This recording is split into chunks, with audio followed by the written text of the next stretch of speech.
त्यामध्ये ज्या ज्या ठिकाणी कारवाई केली त्या कार्यवाहीचे व्हिज्युअल्स म्हणजे प्रत्येक ठिकाणी जे जे काही दाखवलं ते तुमच्या मीडियाच्या माध्यमातून जगासमोर आलं. पोलिसांना असा कोणता अधिकार आहे की प्रायव्हेट लाईफमधले हे व्हिज्युअल्स सगळे समोर दाखवावे? पोलिसांनी हे निव्वळ बदनामी करण्यासाठी केलेलं कृत्य आहे. म्हणजे पोलिसांना असे चेहरे दाखवण्याचा अधिकार नाही, महिलांचे तर अजिबातच नाही. परंतु या ठिकाणी महिलांचेही चेहरे दाखवले गेले, पुरुषांचेही चेहरे दाखवले गेले आणि एक त्याच्या माध्यमातून ह्याच्यामधनं कशी बदनामी करता येईल अशा स्वरूपाचं एक सूत्र ह्याच्यामध्ये त्यांनी ठेवलं. खरं म्हणजे या संदर्भामध्ये डॉक्टर प्रांजल खेवलकरांना पहिल्या नंबरचा आरोपी करण्याचं कारण काय? त्यांच्यावर कुठलाही गुन्हा नसताना त्या ठिकाणी त्यांच्यावर गुन्हा आहे असं सांगण्यात आलं पोलीस प्रेसमध्ये की त्यांच्यावर गुन्हा आहे.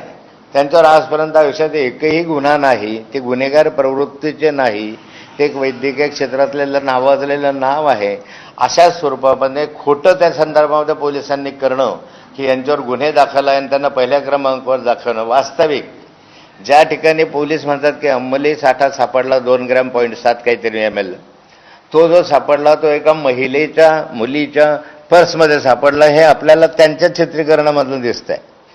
त्यांनी जे चित्रीकरण दाखवलं मीडियाच्या माध्यमातून त्याच्यामध्ये दिसतं आहे की त्या पर्समध्ये ते सापडलेलं आहे आणि तिलाही माहिती नाही असं ते म्हणते पूर्वी जे काही असेल. पण प्रत्यक्ष ज्याच्याकडे पर्समध्ये सापडलेलं आहे तिला पहिल्या क्रमांकाचा आरोपी करायला पाहिजे होतं. यांनी तर काही त्या ठिकाणी यांच्या बाळगलेलं नव्हतं. यांनी या ठिकाणी कोणताही अंमली पदार्थ बाळगलेला नव्हता. बाकीच्यांनी एकाच मुलीच्या याच्यामध्ये होतं. तिला त्या ठिकाणी पहिल्या क्रमांकाचा आरोपी करायला पाहिजे होतं आणि ह्यांना साक्षीदार करायला पाहिजे होतं की खरं आहे की नाही. परंतु ह्यांना पहिल्या क्रमांकाचं करणं, वारंवार प्रांजल खेवलकरचं नाव घेणं, एकनाथ खडसे जावयाचं नाव घेणं म्हणजे हे एकनाथ खडसेंच्या फॅमिलीला बदनाम करण्यासाठी मुद्दाम केलेलं कृत्य आहे. यामध्ये जे काही मिळालेले अंमली पदार्थ आहेत त्याच्यामध्ये पोलीस तुमच्या मीडियाच्या माध्यमातून मला समजलं काल किंवा अल्कोहोल सापडलं, दोघांच्या याच्यामध्ये अल्कोहोल सापडून आलं. हा रिपोर्ट बाहेर कसा काय आला? जर पोलिसांनी रिपोर्ट दिला असेल, आपल्या ह्याने डॉक्टरांनी रिपोर्ट दिला असेल, अहवाल दिला तर पोलिसांकडे येतो. हा मीडियाकडे कसा आला? आणि मीडियाकडे जर आला अल्कोहोलचा तर मग त्या संदर्भात ड्रग्सचा रिपोर्ट का नाही येत आहे अजून? ड्रग्सचा रिपोर्टही यायला पाहिजे होता. मग ड्रग्सचा रिपोर्ट येत नाही, अल्कोहोलचा रिपोर्ट त्या ठिकाणी येतो. मला संशय घ्यायला जागा आहे की एखाद्या वेळेस ड्रग्सच्या संदर्भामध्ये छेडखानी होण्याचा प्रयत्न केला जात असावा. कारण ससूनचं नाव या संदर्भामध्ये अग्रेसर आहे. अलीकडच्या कालखंडामध्ये पोर्सेकारच्या संदर्भातला आपला अनुभव ताजा आहे.